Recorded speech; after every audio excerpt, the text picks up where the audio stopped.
Hello everyone, Namaste, Sarita Chandak. In this video, we are going to learn a few more phrasal verbs. Phrasal verbs related to food and cooking. This time we are going to learn, I'm going to teach. Food is an essential part of our lives, so it becomes essential for us to learn vocabulary related to food and cooking. Next time when you are preparing any food item, you can talk about that easily and effortlessly because you know the vocabulary. So let's begin. The first one is, the video is going to be bilingual, so no need to worry about that. The first set of phrasal verb is, first pair is heat up and warm up. इनका मतलब क्या होता है? Heat up का मतलब और warm up का मतलब ऑलमोस्ट सेम है, खाना या खाने से रिलेटेड आइटम को गर्म करना.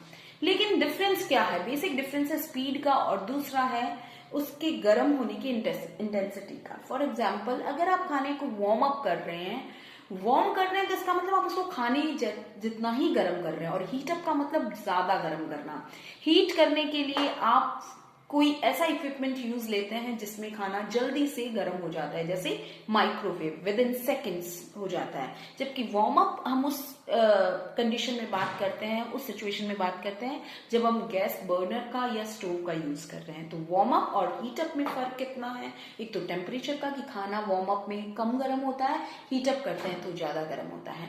नेक्स्ट फ्रेजल वर्ब जो है वो है हमारी पिग आउट. पिग आउट का मतलब होता है कि किसी भी खाने के आइटम को बहुत ज्यादा क्वांटिटी में खाना, to eat something in a large amount and that too very quickly. उसको भी बहुत जल्दी जल्दी खाना, बड़ी अमाउंट में जल्दी जल्दी खाने को पिग आउट कहते हैं. So you can not use this phrasal verb for your guest और योर फ्रेंड्स और your relatives that yes you are pigging out. No, आप नहीं कह सकते.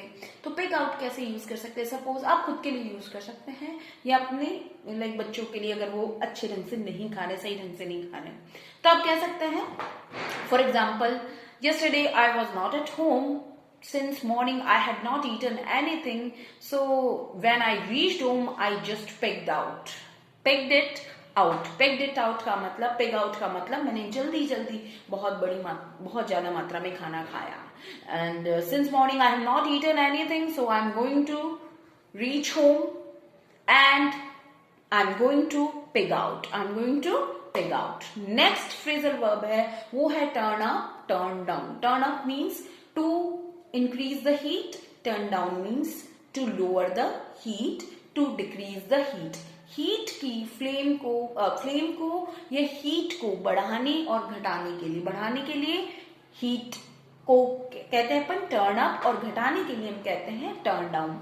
तो अगर मैंने कहा go to the kitchen and turn up the heat. Turn up का मतलब हीट बढ़ा दो, यानी कि गैस का जो है उसकी फ्लेम्स को बढ़ा दो. और अगर मैं कहूं टर्न डाउन, इसका मतलब आप कम कर दो.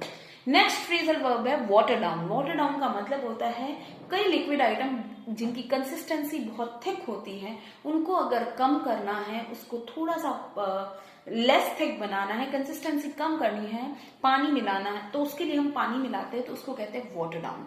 Water down means to add water into something to lessen its thickness और टू लेसन इट्स स्ट्रॉन्गनेस. अगर इसके अंदर स्ट्रॉन्ग ज्यादा है और उसको कम करना है, तब हम क्या करते हैं? वाटर डाउन का यूज करते हैं. उसके अलावा एक फ्रेजल वर्ब है चॉप आउट. चॉप आउट का मतलब होता है किसी चीज को कट करना. तो चॉप अप मीन्स किसी चीज को कट करना. तो चॉप आउट नहीं कहते, चॉप अप कहते हैं.